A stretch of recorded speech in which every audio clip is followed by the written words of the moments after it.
ayan, for the galanan mo na nga itong si Marley at kasama na naman yung kanyang papa. Aba, for the go na naman talaga sa galaan itong batang ere at hindi talaga magpapauli pagdating sa galaan. Kaya naman ito for the mowa na naman ang bata. Kasama na naman kanyang papa. Minsan lang din nugaya ang papa niya kaya sinunggaban na namin. Mahirap na kasi baka magbagong isip, hindi naman matuloy. May binigay nga daw kasing token itong kumpare ng asawa ko kaya ito for the gumawa na nga kami. Medyo madami-dami nga itong token na binigay sa amin kaya ito isasalang na namin sa Tom's Words. At dito nga lang namin pwede isalang ang mga token na binigay sa amin dahil di naman pwede sa iba. Kaya naman si Marley, ito for the taking picture at na. At syempre, hindi na kami magpaligoy-ligoy pa kundi sunggaban na yan. At ayan, pinasakay na nga namin si Marley sa unang rides kasama ang kuya niya. Bali hindi na nga namin sinabi yung ate niya kasi ayaw daw niya maging bata ulit. Gusto yung guman daw niya sumama, hindi mahihirapan lang daw siya at mapapagod lang daw siya.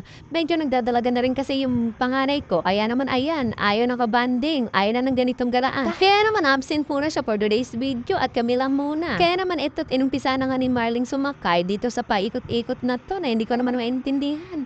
Para si Marling nga rin na hindi masyadong natutuwa sa sinasakyan niya. Paano ba naman kasi hindi naman umaandar, hindi pa ikot-ikot lang. Kaya naman ito, sinubukan na namin yung pangalawang rides. Ay, hindi pala rides. Ito, medyo nabubutom na siguro itong lalaking ito at gustong-gusto ng mga candy. Aba, wala na ang ipik. Gusto pa mag-candy? Pero joke lang yun, guys. Siyempre, para yan sa kanyang mga junakis. Kasi nga, yung isa, nakita yung candy, nagwawala na, gusto daw kunin yung candy. Kaso manakalap naman yan. At kaya nga nung lugar ng Sophie's. Swerte nga na, kung may mambubunot itong lalaking ito. Kung wala naman, aba, malas-malas mo talaga, Marnie. Wala ka makakain candy, kundi bumili ka na lang sa tindahan. Tagpiso lang yun. Pero dahil na may nalaglag na candy, ayan, pudadoot na nga itong kuya na ito. At tuntua na nga si Marley. Then may mga kain na nga siyang candy. Hindi na raw siya mahihilo sa pagsakay-sakay ng rides. At kaya papaano, may mabubusong na raw yung tiyan niya kahit candy lang yung laman. At pagkatapos na nga nilang kumain, ayan, at sinunggaban ang mga pangatlong rides. At ito nang horsey-horsey, yung kabayo-kabayo pala.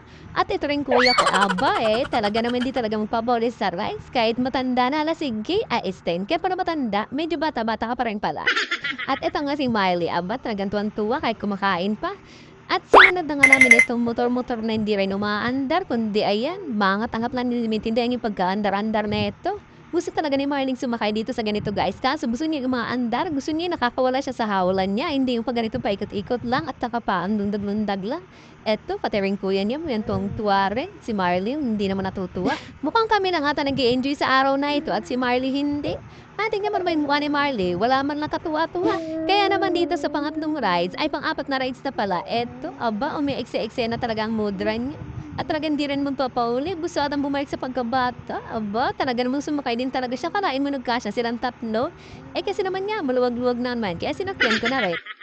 At ayan, napansin ko nga itong mister ko, aba, nagkakabalan yung pitaka. Gusto daw niya makuha yung pitaka, guys. Kaya naman na hindi niya tatantanan yung machine. Kaya for the whole of na nga lang siya. Hala, sige, birahi. Ewan ko na lang talaga kung papasa talaga sa iyan. Hala, sige, kung magpapahuli talaga sa iyan. O sige, for the ghost, sana yun na lang yan. Pero ang feeling ko talaga, hindi mo makukuha yan. O, diba? Sinabi ko nga sa iyo, pinahirapan ko sa sarili mo, meron naman sa baklaran yan. At dahil masamang ang loob niya, guys, aba, dito na lang siya nagpabaril-baril. O, ayan, kahit sa barilan, guys, wala siyang tinatamahan. Ay, nako, ewan ko ba naman dito sa mister ko. Mukhang sa akin na nga ito nakakatama ng tira, hindi sa iba. Kasi nga, pagdating pa naman dito sa laro na ito, wala naman siyang tinatamaan. Tinuturuan na nga siya, hindi pa rin siya marunong. Aba, hindi ka pwede maging pulis, be. At nas nga nilang nalaro, ito parang bumbero guys. At in fairness yung baril na ito may lumalabas na tubig. O, saan ka pa? Meron palang ganon. Yung baril na lumalabas ng tubig, water gun at ang tawag na ito. Ewan ko na lang kung anong tawag nito guys. Bahala na kayo, mag-suggest kung anong tawag dito. Basta yun lang ang nalalaman ko.